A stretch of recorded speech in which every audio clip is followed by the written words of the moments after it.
Welcome back to a brand new Clash Royale video, guys. My name is Patrick, aka Chief Pat, and today we're going to be checking out a brand new card coming out inside of Clash Royale tomorrow, and that's going to be the Inferno Dragon. Now, I've got some gameplay of the Inferno Dragon I'm going to show you guys in just a second, but first, let's talk about what it does, and it's actually unlocked in the Pekka's Playhouse at 1100 trophies. Now, personally, I don't think legendary cards should be available that early in the game. For example, a level 1 legendary card is equal in strength supposedly to a level 9 common, and I know when I was in Pekka's Playhouse I think I was like level 5, so it doesn't make sense that the Inferno Dragon would be that strong. I know that it's changed since I was down there, and now there's a bunch of level 8s down there and stuff like that, level 9s, whatever, but personally I think it should be in a higher arena. Anyways, let's not complain about the card, let's just go ahead and move onward because it's actually a pretty sweet thing. So it shoots a focus beam of fire that increases in damage over time, as well as it wears a helmet if you guys were interested, and pretty much it's going to be just like the Inferno Tower, to where it does increasing damage over time, depending on how long it's been locked onto that target. So it goes from 75 damage per second to 875 damage per second, which is pretty amazing, and it's a fair bit of tanky with 950 HP to make it a pretty decent card. So let's go ahead and check it out inside of a couple of battles and see how it works out. Now, starting off, let's go ahead and check out the Inferno Dragon against a trainer battle. I'm just going to show you guys the basics of the card, and you can see just how powerful it is, especially when it locks onto a tower or a tank.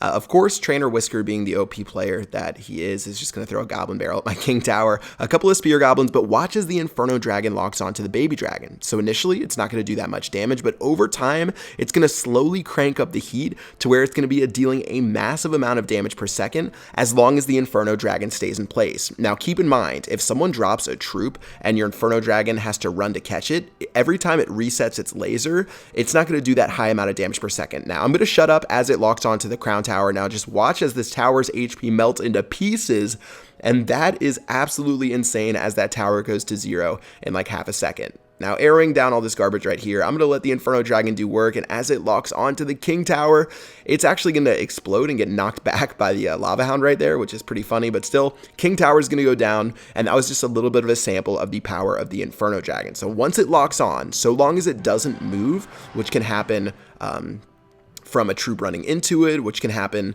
from an explosion. Obviously, the zap spell is going to reset it, among other things, the lightning spell, now that it has a half-second stun. But take a look at the dual Inferno Dragons on the right-hand side. Now, I mirrored them, so the level 2 Dragon's going to do even more damage to where it just melts it down to 0.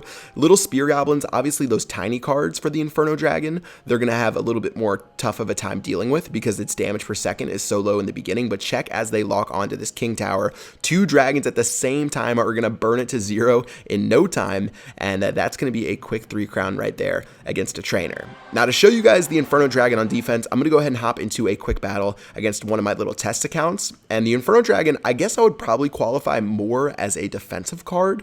I feel like since it's slow, it has such a slow move speed, it's a little harder to use on offense, but of course, once people actually get the chance to play this inside of the game, I'm sure people are going to develop some insane decks to be able to get the Inferno Dragon onto the tower, but let me just go ahead and show you it against this Pekka and this Knight right here. So I'm going to go ahead and play the Inferno Dragon right in front of this Pekka. The Inferno Dragon's so fat, it's going to be hard to see, but check out the HP of the Pekka over time. As the Inferno Dragon just burns down on it, it's going to melt to 0 in no time, and it's going to serve to be such a strong tank against the meta right now, because as you guys know, the Giant is such a strong card inside of Clash Royale. Everyone's using the Giant, everyone's using the Bowler, which are fairly tanky cards. The Giant more so than the Bowler. The Giant's been seeing inside of almost every single deck.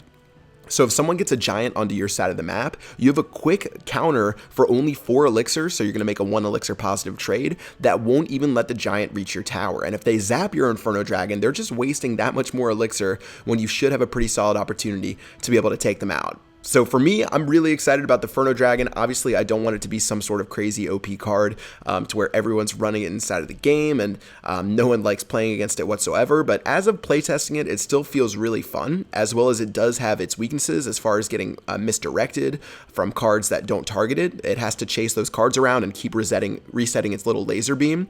So for that instance, I really like what I'm seeing right now. I can't wait to try it out inside of a couple of decks. Obviously, it is a legendary card, which is unfortunate. That means that not everyone's going to get the chance to play it, even with the improvements with like the legendary chest that makes it a little bit easier to get legendaries. It's still going to be difficult to get all of them, and yeah, we'll see what happens with the card. Hopefully it's fun for you guys to play. I know it's been fun for me, and I can't wait to try it out inside a couple of live battles. That's going to do it for this video, guys. Hope you guys enjoyed it. If you did, make sure you smack a like on this video. I'm going to be making some more Inferno Dragon videos as soon as it comes out, which should be tomorrow, and yeah, that is going to wrap it up. Until next time, I will see you guys later. Peace out.